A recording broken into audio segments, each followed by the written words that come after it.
Salut à vous, petites et grosses tentacules. Aujourd'hui, on parle de Bureau of Investigation, l'ancêtre du FBI. Donc, c'est le dernier né dans la collection Sherlock Holmes Détective Conseil. C'est chez Space Cowboy, c'est un SP et surtout, c'est du copain Grégory Privat. Donc, je suis très content d'en reparler. On va faire une présentation vraiment rapide. C'est quoi le concept? Qu'est-ce qu'il y a dans la boîte? Et puis après, on va attaquer la vraie question qui nous intéresse sur cette chaîne dédiée aux jeux de rôle. Qu'est-ce qu'on fait parce que bon, Sherlock Holmes Detective Conseil, c'est du scénario, c'est pas du jeu de rôle, c'est des enquêtes à faire tout seul contre le jeu, enfin tout seul ou avec des copains, voilà, groupe, mais il n'y a pas un MJ hein, contre le jeu. Et est-ce que c'est exploitable, adaptable, facilement? Pas du tout facilement pour des gardiens, des arcanes, de ce que vous voulez, quelle que soit la version avec laquelle vous faites du Cthulhu tentaculaire. Donc hop, boîte à 40 balles, jolie, noir à l'intérieur, tout il est classe. Plein de matos que je vais montrer, mais sans forcément bien dire qui c'est quoi, parce qu'on va pas faire trop de spoil. Donc, on va peut-être commencer dans un ordre logique et intelligent. Le petit livret des règles, il est tout petit, le fascicule, tu vas te dire facile, et là, tu sais pas dans quoi tu mets les pieds, jeune innocent. La première enquête, où il s'agit en fait d'élucider, en fait, il y a une morte qui vous contacte, ils ont 2 fois le même cadavre. Donc, ils disent, il y a problème. Que se passe-t-il? Et puis vous allez foutre votre nez là-dedans. Et pour ça, vous avez un journal, l'Arkham Advertiser, parce qu'en fait c'est Arkham, Arkham, on sent, l'annuaire du Massachusetts, qui va vous permettre en fait quand vous cherchez quelqu'un, vous pouvez peut-être trouver son nom dans l'annuaire, et puis mécaniquement, vous allez pouvoir aller l'interroger, fouiner sur lui.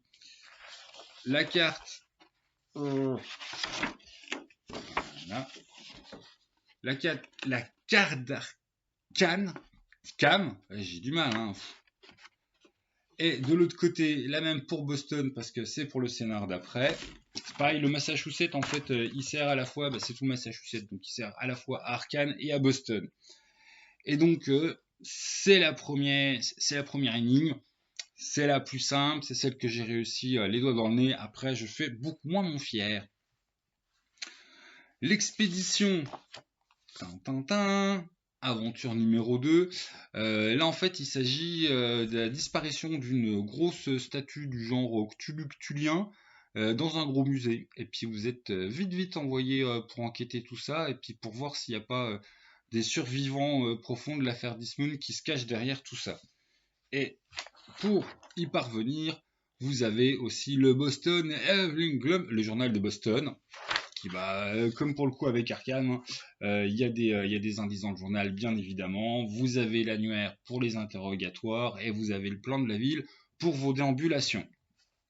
Et il y a déjà mécaniquement un petit changement par rapport au livret 1, mais à la première enquête, mais c'est le plus subtil. Voilà. Moi, c'est celui qui m'avait un peu passé au-dessus de la tête. Enfin, j'avais calculé que c'était ça, mais après, mécaniquement, c'est tellement plus tranché que, ouais, il m'avait un petit peu échappé en termes de non, ça c'est spécifique. Mais oui, il y a déjà mécaniquement un petit changement entre le 1 et le 2, et je peux pas en dire plus, sinon je spoil. De toute façon, ça va être un gros problème. J'ai recommencé 2 fois cette vidéo parce que des fois j'ai trop ma bouche, puis après c'est oups, j'ai spoilé, faut que je recommence. On va essayer de pas spoiler du tout. La 3, bon, donc ça, la 2, j'ai réussi, j'ai pas méga réussi, mais j'étais fier de moi. La 3, c'est le début de la fin. Voilà, la 3, c'est tu dis, oh, c'est tout petit, c'est sympathique.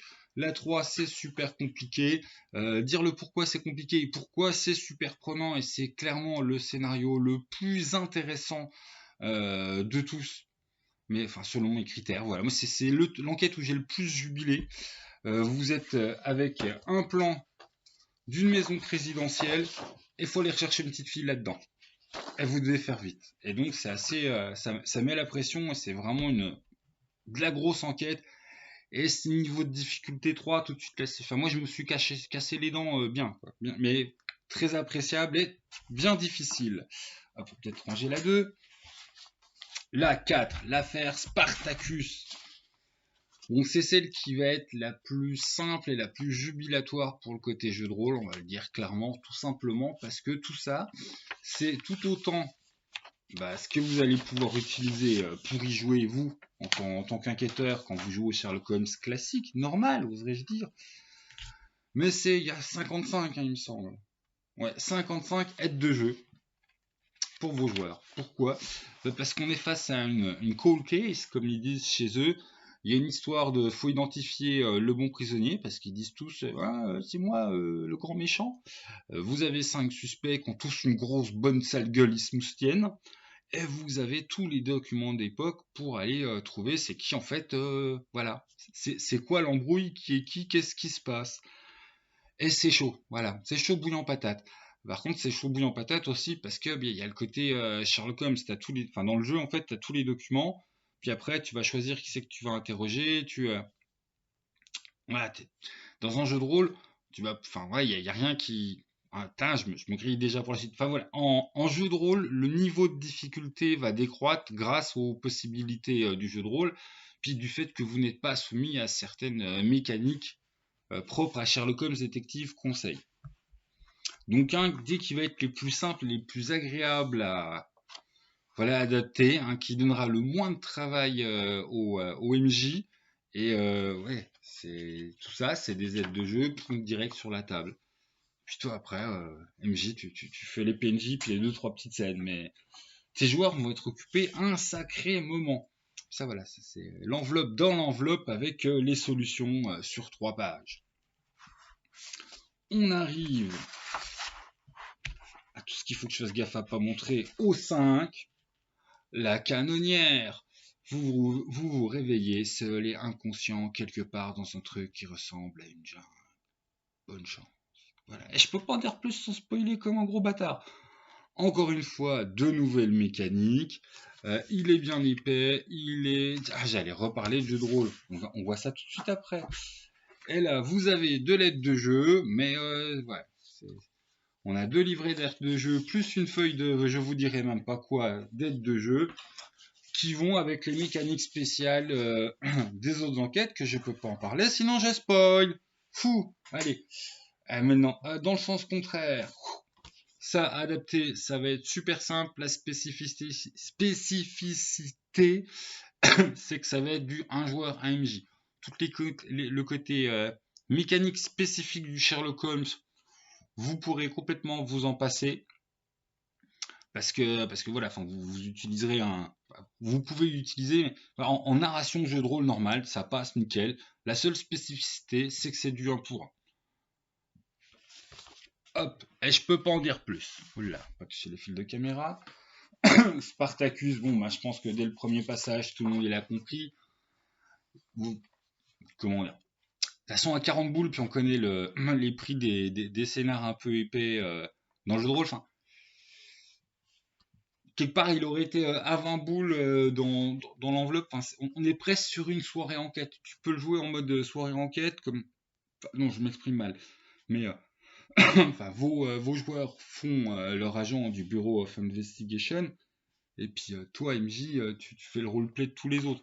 Mais c'est vraiment où tu as le plus de matos de base. Et tout est déjà compris dans le matos. Et vos joueurs partiront à chaque fois du matos pour aller chercher quelque chose que bah, soit tu vas improviser parce qu'ils sont partis complètement à. Non, ça servait à rien d'aller interroger Pierrette, mais c'est pas grave, hop, tu fais Pierrette, machin. Enfin, le scénar n'est pas complexe à mettre en place en termes de jeu de rôle. Et bah, son intérêt, c'est que t'as une fripotée d'aide de jeu, ça sera comme à l'époque où ça sortait des aides de jeu monstrueuses pour la DC, bah pareil, quoi. Là, ça va être la soirée grosse enquête, et c'est pas dit que ça se règle en une seule séance, hein. Je pense qu'il faut être bon pour réussir à boucler ça en 6-8 heures de monoséance, faut être bon. Bien interroger les bonnes personnes ou jouer très vite, enfin, voilà, mais complètement faisable. La 2, qu'est-ce que j'ai foutu de la 3, elle arrive après. Complètement adaptable facilement, arrivée de tracteur, passe le tracteur. Ah, c'est long les tracteurs. Enfin bon, voilà. La 2, elle est super facilement adaptable. Les spécificités mécaniques du Sherlock Holmes par rapport à cette enquête ne poseront strictement aucun problème pour un MJ pour l'adapter. Voilà. T'as qu'est-ce qui se passe, qui fait quoi, comment tout pète. T'as tout expliqué. Donc ça, adaptation très facile. Le 1, bah, c'est tout pareil. Et puis avec ce petit côté sympa, tu as des aides de jeu à poser aussi sur la table, ce qui est valable dans le 2, hein. Les plans, les journaux. Donc la 1, c'est comme la 2, c'est une adaptation super simple. Et en plus, bah, tu as le côté, le journal à donner en aide de jeu. Le bottin du Massachusetts, ça relève un petit quelque chose de mécanique, mais ça fait quand même une petite aide de jeu. Puis de toute façon, si l'aide de jeu existe, en fait, c'est que par rapport à Sherlock Holmes, effectivement, elle sert à quelque chose. Ils se sont pas fait chier à faire un truc aussi épais, puis aussi, enfin voilà. Et qui peut être utilisé au niveau de la table de jeu de rôle. Donc là-dessus, tout simple, tout bon. Et le meilleur pour la fin, le meilleur. C'est mes goûts, c'est mes goûts.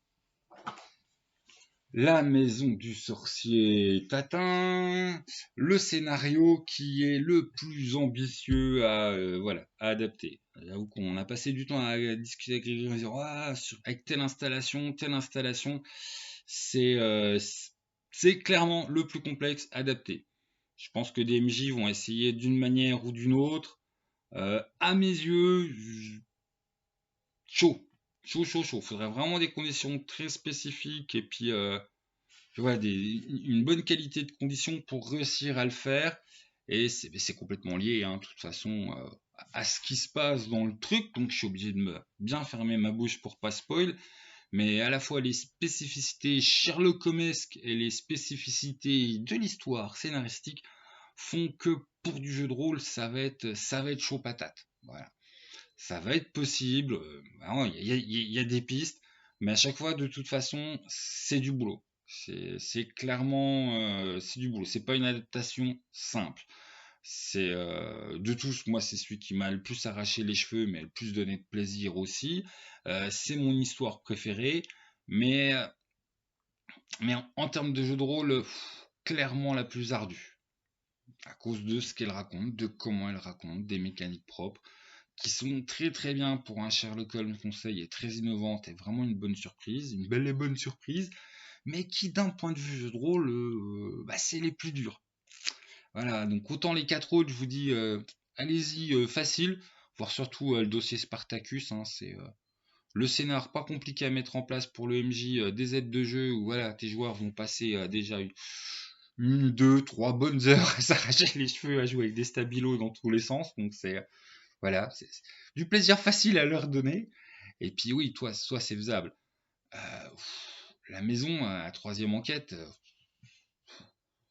chaud patate. Elle est chaude à faire, elle est chaude à comprendre, et puis elle est chaude à mettre en place. Donc voilà, il y en a 4. C'est du petit lait, ça va être tout simple pour vous. Vous les jouez voilà, seul ou avec d'autres copains. Et puis après, vous les adaptez en jeu de rôle. Euh, voilà. La troisième enquête est en elle-même voilà, c'est le puzzle dans le puzzle du puzzle, quoi. C'est réussir à la transformer en une belle partie de jeu de rôle, enfin, en une partie, un scénar de jeu de rôle bien jouable, sans aucun souci mécanico-scénaristique, c'est déjà, à mon avis, sûrement très balèze. Bon, je vais me taire avant de spoiler à la fin voilà, comme un gros idiot. Et puis voilà, donc hop, petit retour, hein, je vais faire enfin une conclusion, puis arrêter cette vidéo. C'est très facile pour 4 des 5 scénarios, c'est extrêmement ardu et complexe pour le cinquième. Donc 4 cinquièmes totalement exploitables, dont une aventure qui est vraiment fourmillante d'aides de jeu que tu peux faire ouais, vraiment très très facilement dans une bonne grosse soirée avec beaucoup de RP. Ce qui l'intéresse, c'est qu'effectivement, hein, les joueurs disent pas, ouais, je fais un jet machin, quoi. C'est non, t'as les documents et tu cherches, tu fais pas de jet machin. Bon, sur ce, je vous laisse avant l'arrivée du prochain tracteur. Jouez bien, salut les gens!